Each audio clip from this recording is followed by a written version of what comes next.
Gracias por continuar con nosotros en la mañana de este 28 de noviembre y vamos a conversar ahora con el doctor Francisco Álvarez, Pancho Álvarez. Él es miembro de Participación Ciudadana y le agradecemos por supuesto de estar aquí porque sabemos que estuvo en un viaje largo y todavía tiene jet. Muchísimas gracias, doctor.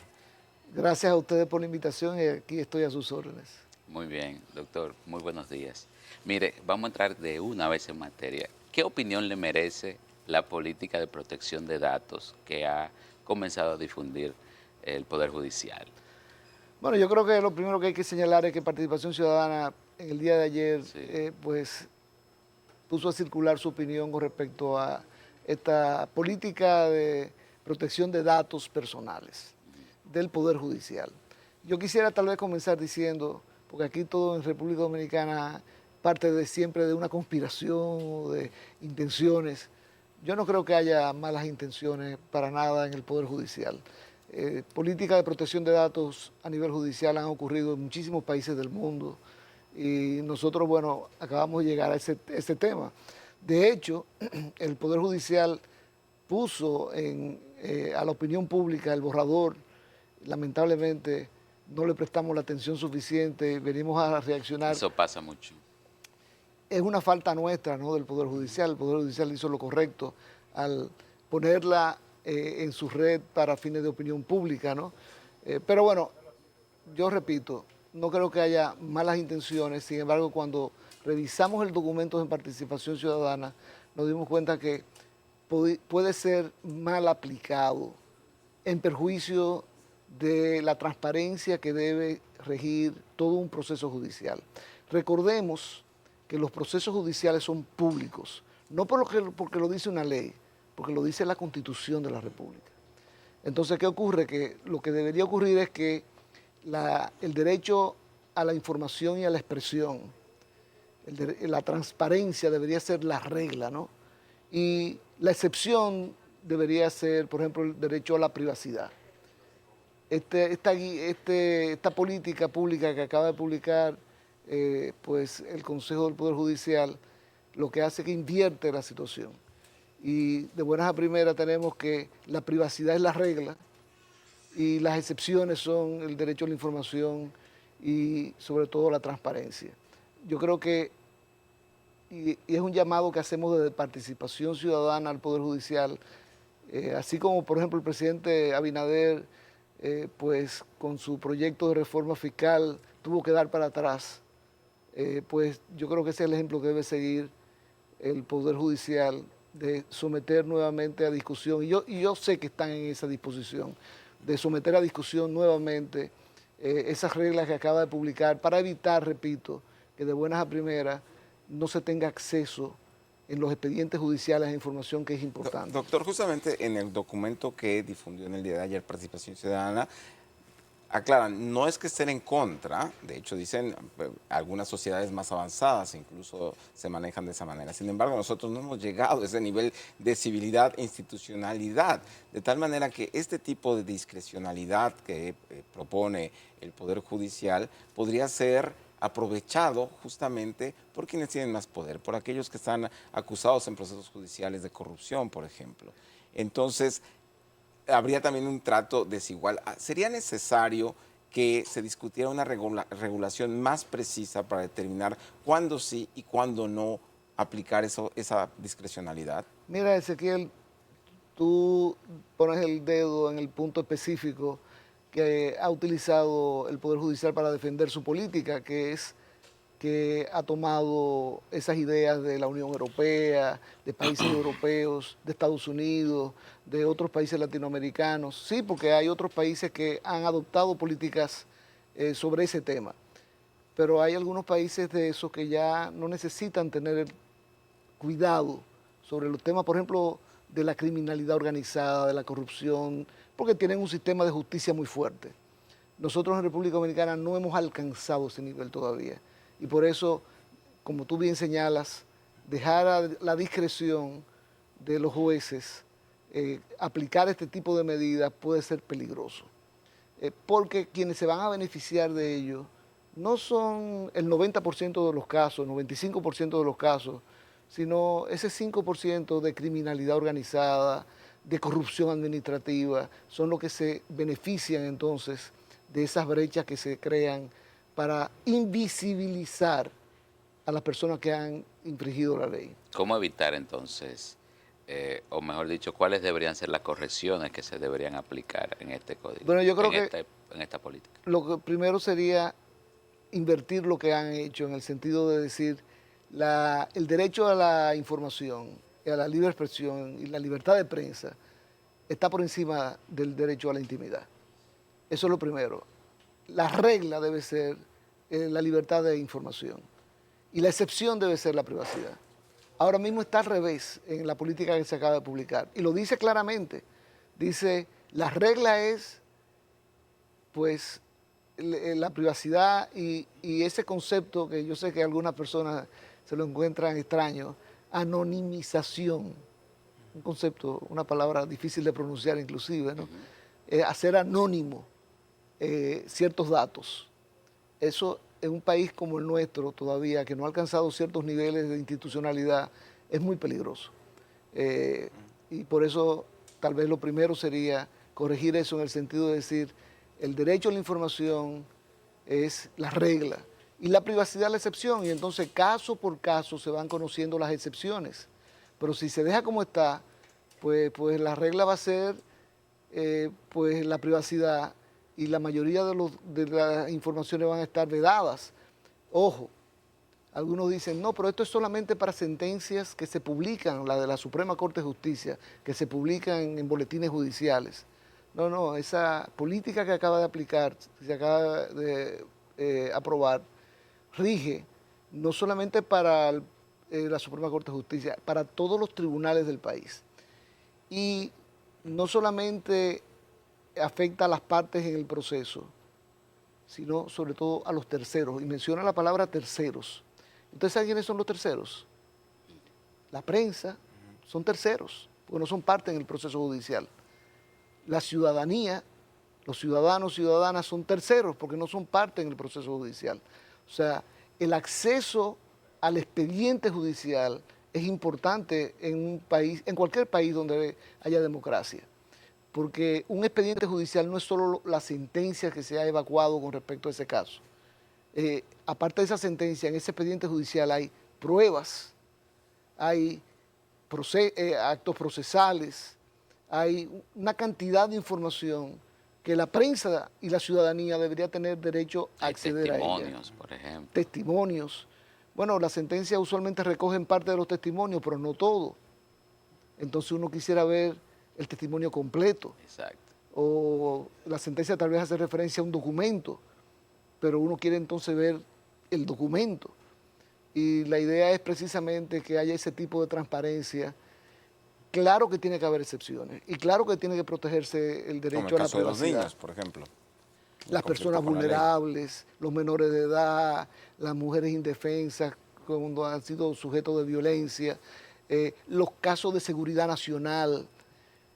Yo me recuerdo, por ejemplo, en un caso en el que yo participé, donde de buena primera iba a deponer un testigo y uno de los abogados dijo que era necesario que ese testimonio se recogiera a puerta cerrada, sin presencia de la prensa ni de ciudadanía, porque lo que él iba a declarar podía poner en peligro el sistema financiero de la República Dominicana. Bueno, eso pudiera ocurrir y el juez tiene que evaluar caso por caso, pero no como una regla general, porque entonces eso, repito, podría perjudicar la transparencia que debe primar en los casos judiciales. Justamente, doctor, en los documentos que hemos visto del Poder Judicial, incluso en el blog del propio presidente de la Suprema Corte de Justicia, a mí me parece un poco ambiguo, un poco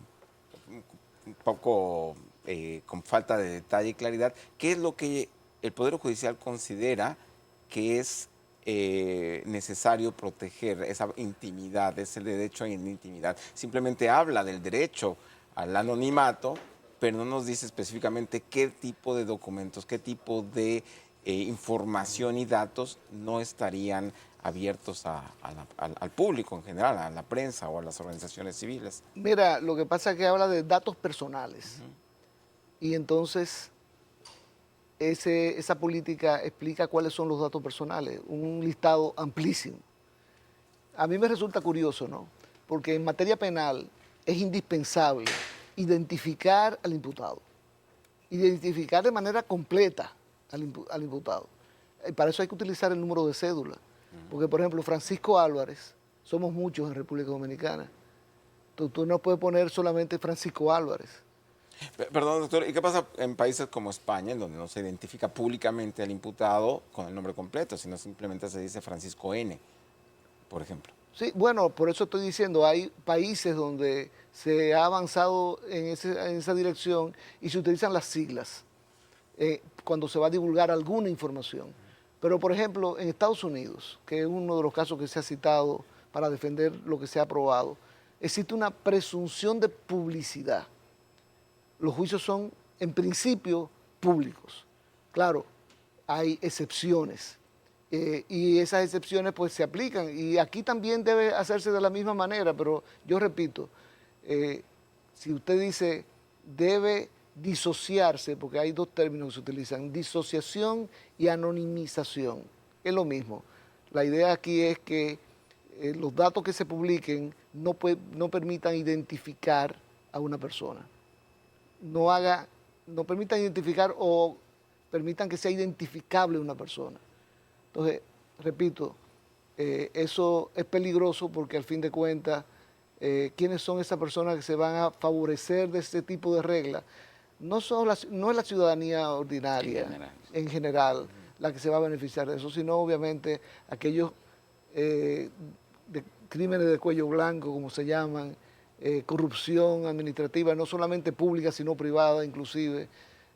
Hay que tener un poco de cuidado con eso. Yo repito, lo importante ahora es que el Poder Judicial sencillamente abra las puertas a escuchar las opiniones de la ciudadanía y revise su política en la forma en que entienda que deba revisarla, pero que abra esa puerta a escuchar las opiniones. Ya la sociedad de diario se ha pronunciado, Participación Ciudadana lo ha hecho también, se han sumado muchos sectores a esa preocupación y yo creo que eso va a abrir las puertas en la Suprema Corte de Justicia para discutir de nuevo estos temas. Mire, ¿qué opinión le merece? Hace unos días, el expresidente de la Suprema Corte de Justicia, Jorge Suberoiza, estuvo aquí y, él expresó preocupación por la lentitud en la que se estaban desarrollando los casos de corrupción, los principales casos de corrupción en los tribunales dominicanos. Acusaba los formidables, los grandes que eran estos expedientes de corrupción y la cantidad de personas sometidas, así como los testigos, las evidencias que eran demasiadas para lo que hacía, ponía en riesgo, según él, entiendo yo, que el caso se conozca, que los casos pudieran extinguirse no pudieran conocerse dentro del tiempo determinado por ley, que son 4 años, creo. ¿Qué Sí. opinión le merece? Bueno, ya también Participación Ciudadana se ha pronunciado al respecto este mismo año. De hecho, Participación Ciudadana tiene un observatorio de esos casos de corrupción. Es bueno relacionar este tema con el que acabamos de mencionar sobre la política de Sí, protección de datos. porque en el fondo tienen Porque un ustedes vínculo. saben cómo se nutría Participación Ciudadana de los datos para poder observar esos Claro. procesos a través de los juicios que se estaban transmitiendo a través del canal de YouTube del Poder Judicial. Y de buenas a primeras dejaron de transmitirse. Entonces, Participación estaba haciendo unos informes periódicos de esos casos y cómo avanzaban, pero de repente perdió acceso al canal para recibir esa información.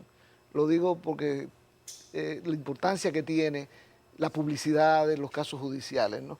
Pero eso que tú mencionas, esa preocupación del profesor para mí, mi profesor Jorge Suberoiza, presidente del jurado de mi tesis en la universidad y una persona que yo aprecio y admiro muchísimo, él tiene toda la razón. Los casos han venido avanzando con una lentitud impresionante y ciertamente el Código Procesal Penal establece que un caso de esta naturaleza complejo debe obtener sentencia de primer grado, o sea, en cuanto al fondo, en un plazo máximo de 4 años. Por ejemplo, creo que el caso Antipulpo ya ahora en diciembre cumple los 4 años.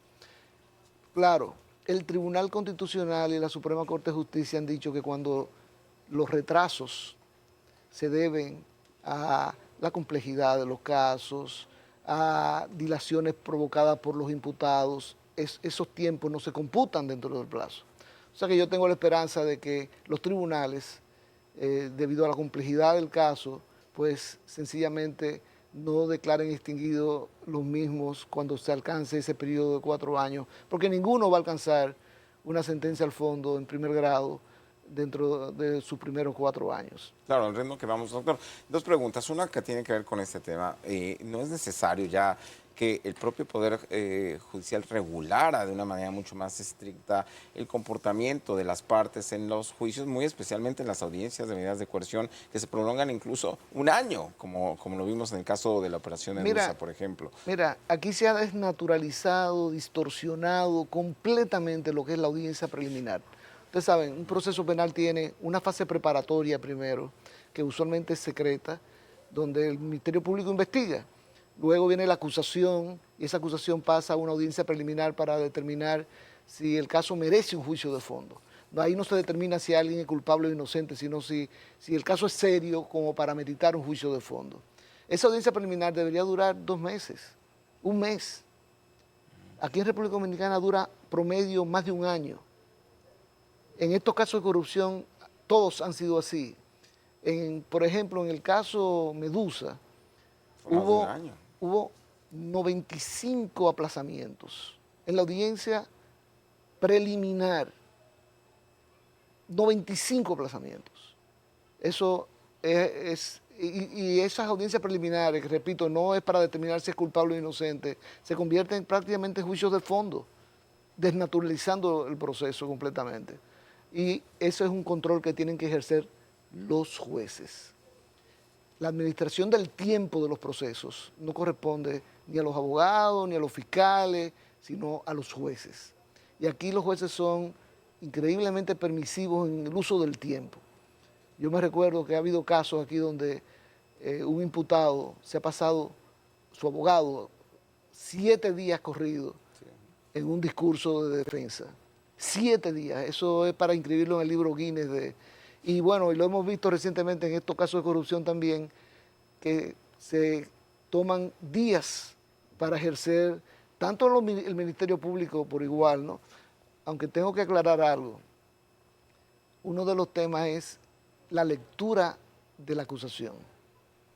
Por ejemplo, en el caso Medusa, 6 meses. Se tomó un poco más de 6 meses la lectura de la acusación. ¿Ustedes saben lo que dice el Código Procesal Penal? Que en la audiencia preliminar, pues se leen los hechos y la calificación jurídica. En el caso Medusa, que tenía 12.276 páginas, los hechos y la calificación jurídica tenían 1.200 y tantas páginas. Se hubiese podido leer en 1 mes, pero no. Hubo que leer las 12.267 páginas innecesariamente, porque cuando vaya a juicio o ya fue a juicio de fondo, ahí van a pedir de nuevo que se lean de nuevo las 12.267 páginas, porque son jueces diferentes. Eso es un absurdo, va en contra de la economía procesal y obviamente eso debe en algún momento enderezarse en el manejo de los casos en el sistema de justicia. Esos 4 años, ¿incluye también la parte de la instrucción, del juicio de instrucción? ¿O no, solamente el juicio de fondo? Esos 4 años comienzan a correr a partir de la medida de coerción. De la medida de coerción. O sea Entonces, que sí, lo incluye la Entonces, instrucción. un consejo al Ministerio Público debería ser que en vista de lo que está pasando con el sistema de justicia, no solicite medida de coerción hasta que no haya avanzado de manera importante la investigación. Porque si usted, antes de comenzar la investigación o muy temprano en la investigación, solicita medida de coerción, comienza a correr el plazo. Mientras que si usted no solicita medida de coerción e investiga, el plazo todavía no está corriendo.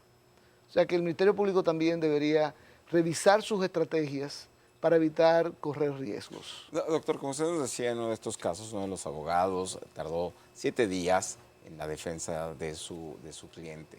Y esto lo sabemos porque los juicios son abiertos, son públicos, hay cámaras de televisión, están los periodistas y también en ese momento la Suprema Corte de Justicia tenía algunos casos muy específicos en su transmisión por su canal de YouTube. Sin embargo, me pregunto, con esta nueva política de protección de datos del Poder Judicial, ¿cómo impactaría en la transmisión de juicios? ¿La prensa podría transmitir lo que se está diciendo? ¿Habría posibilidades o tendríamos que bloquear señales para que no se vean rostros, no se escuchen este tipo de datos? Mira, yo indagué por qué dejaron de transmitirse a través del canal YouTube y la información que me dieron fue que en ese momento se estaban presentando testigos y la declaración de un testigo puede influir en la declaración de otros testigos que todavía no han declarado. Y tienes razón el que opina de esa manera. De hecho, cuando se celebra una audiencia con varios testigos dentro, el juez tiene la obligación de sacar a todos los testigos para escuchar el testimonio del que está en turno y que esos que vienen después no escuchen lo que había dicho el testigo primero para que no sean prejuiciados de alguna manera, ¿no? O sea que eso es correcto. Ahora, no se puede aplicar como regla general no transmitir los juicios. Debería Que el temor con la política de protección de datos. debería el Poder Judicial retomar, porque lo estaba haciendo, su práctica de transmitir esos juicios en particular por su canal de YouTube o permitir que la prensa lo cubra y pueda transmitirlo directamente desde el salón de audiencia. Va a haber casos, repito, excepcionales donde se va a obtener una declaración que no es conveniente que se haga pública todavía en ese momento y el juez puede tomar esa medida, pero repito, caso por caso y no de manera general. Sí, y cambiando de tema, un poco de tema, doctor, hablábamos un momento, Omar y yo, sobre este caso Coldo en España, que ahora nos enteramos, dicen algunas fuentes en España, que un exfuncionario creó 14 compañías de carpeta en República Dominicana para, a través de ellas, lavar activos, que llegaban dinero en efectivo por millones a República Dominicana. Por otro lado, también hablábamos del caso de Ecuador, en el que detuvieron a 2 mujeres que salieron de aquí, de República Dominicana, con $2 millones en efectivo. Me pregunto, ¿qué tipo de controles hay? Si ustedes han podido observar, han tenido comunicación con autoridades aduanales o de seguridad para determinar qué tipo de controles hay y qué investigaciones deberían de emprenderse para detener este tipo de tráfico, sobre todo de lavado de activos. Mira, yo te puedo dar mi opinión como abogado, más que como miembro de Participación Ciudadana, porque los abogados todos corremos el riesgo, somos los que constituimos las compañías, y corremos el riesgo de que venga una persona, te solicite constituir una compañía, tú se la constituyes y de repente esa compañía es utilizada para fines ilícitos, para fines de lavado de dinero, etcétera. Los abogados somos sujetos obligados en materia de lavado de activos, eso significa que tenemos que verificar cuando recibimos un cliente por primera vez, las condiciones de ese cliente, de dónde provienen los recursos, o sea, si existe algún tipo de antecedente. De hecho, hay empresas fuera de República Dominicana que se encargan de dar servicios a los abogados en cualquier latitud del mundo para que puedan indagar sobre si un potencial cliente ha tenido problemas con la justicia en cualquier país. Y, por ejemplo, en la firma en la que yo trabajo, no entra un cliente sin que pasemos sus datos a esas empresas que hacen ese tipo de inteligencia, vamos a decirlo de esa manera. Ahora, la ley de lavado de República Dominicana es muy precisa.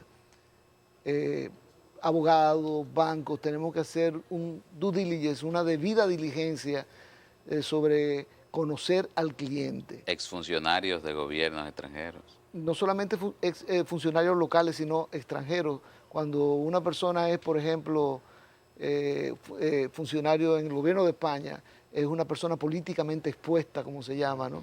Y eso no es que no se le puede dar servicio, es que hay que hacer una debida diligencia más rigurosa, más extensa, más completa cuando eso ocurre. Hoy en día en la banca dominicana existen muchísimos controles. Muchísimos controles. De hecho, yo sé que hay mucha gente que me está viendo ahora que debe estar diciendo, sí, a mí me da muchísimo trabajo abrir una cuenta bancaria. Bueno, usted quiere abrir una cuenta bancaria, por ejemplo, en Estados Unidos. Cuando yo comencé mi ejercicio profesional hace ya 45 años, era facilísimo abrir una cuenta en un banco norteamericano, en Miami, en Nueva York. Hoy en día es complicadísimo. Y en República Dominicana por igual, hoy los bancos piden muchísima información para tratar de evitar, obviamente, que ser utilizado para fines de lavado de activos. Cuando se constituye una compañía nueva, esa compañía no tiene antecedentes. Si usted va buscando el nombre de esa compañía en los servicios que investigan, no va a encontrar nada porque la compañía se acaba de constituir. No ha hecho operaciones todavía comerciales de ninguna naturaleza. Entonces, ¿qué se hace? Se investiga a los accionistas.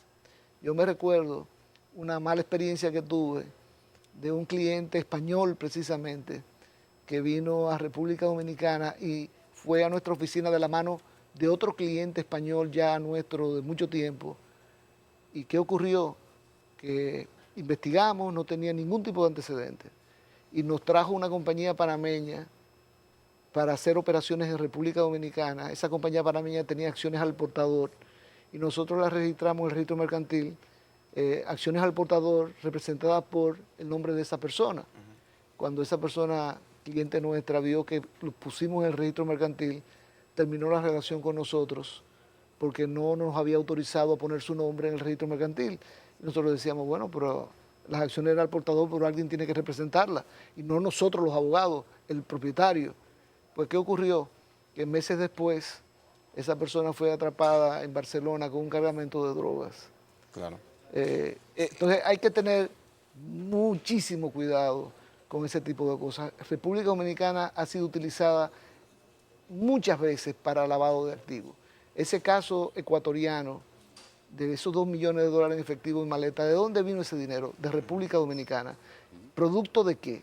De hechos ilícitos, posiblemente de tráfico de droga. El dinero estaba en República Dominicana, había que trasladarla a donde el beneficiario final. Y se utilizó esa vía. Productor, posiblemente. Por eso hay que tener... Y las alertas que disparan los bancos, pues alertan muchas veces a los organismos oficiales de control. ¿Cuál es el atractivo, disculpe Ezequiel, el atractivo institucional que tiene República Dominicana para estos casos que uno ve a veces, sobre todo españoles, tan comunes?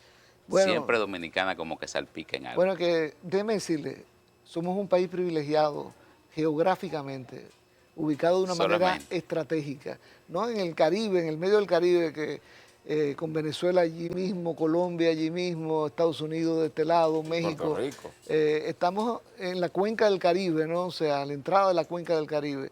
Esa posición geográfica ha favorecido el tráfico de droga, no para consumo en República Dominicana, sino para llevarla a su destino final, usualmente Estados Unidos o Europa, ¿no? Y lo mismo pasa con el tema del lavado de activos. Esos actos ilícitos generan efectivo, ese efectivo tiene que llegar a su destino final y muchas veces se utiliza inclusive en República Dominicana. Ese caso que le hablé de ese español que fue cliente nuestro, construyó una torre con un préstamo del Banco de Reserva. Claro. Pero el préstamo del Banco de Reserva cubría una partecita, era para simular. La otra parte venía obviamente de tráfico de droga, ¿no? O sea, por eso, repito, hay que tener mucho cuidado con ese tema. Y lo que de alguna manera me parece también cuestionable, doctor, es que al final no nos enteramos por alguna investigación de las autoridades dominicanas sobre la vinculación de este señor con tráfico de drogas, sino que lo detienen en Barcelona a autoridades españolas que fueron las que realizaron esa investigación. Y aquí llegó hasta retratarse con el presidente de la República de entonces. Y hasta tenía un rango policial. Con su hijo, y tenía un carnet de la policía, en fin. Pero es más fácil decir ya la torre y el... Bueno, pero Arturo del Tiempo. La torre es claro, Atiemar, todo el mundo lo conoce. Exacto. Claro, doctor, muchísimas gracias. Nos tenemos que ir. Gracias por haber estado aquí con nosotros esta mañana. Esperamos que se pase rápido el jet lag. Muchísimas gracias por haber estado con nosotros. Ahora tenemos que irnos al segundo boletín informativo con nuestra compañera Ana Paula González.